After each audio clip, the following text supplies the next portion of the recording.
ముసలిదానా ఎండోలని ఇంకా ఇక్కడ కూర్చొని కొడుకు కోసం ఎదురు చూస్తా ఉంటావు. పండగ సెలవులు కూడా అయిపోతున్నాయి. వాడు మాత్రం పట్నం వదిలి ఇంటికి రాడు. ఏ ముసలిదానా నా మాటిని ఇంటికి పో మంచిది. ఏం మాట్లాడుతున్నావు నువ్వు? నా కొడుకు నా కోసం వస్తాడు. నీకు ఎన్నిసార్లు చెప్పినా వినోపో. నరసింహస్వామి నా కొడుకు వచ్చేలా చూడయ్యా. నా కొడుకు కోసం 1000 కన్నులతో ఎదురు చూస్తున్నా స్వామి. అమ్మా నీకోసం వచ్చేసినామా. రే నాన్న, నేను ఇన్ని రోజులు గుర్తొచ్చానరా. నీ కోసం ఎన్ని రోజుల నుంచి ఎదురు చూస్తున్నానో తెలుసారా? అదరా నాన్న, మన ఇంటికి వెళ్దాం.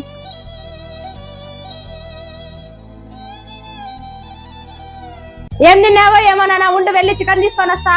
సరే అమ్మా. ముసలిదానా ఓ ముసలిదానా, ఈ పండగ కూడా నీ కొడుకు ఇంటికి రాడంటే డబ్బులు వేస్తాడు, తీసుకో. ఏం మాట్లాడుతున్నావు నువ్వు? నా కొడుకు ఇంట్లోనే ఉన్నాడు, వచ్చి చూడు.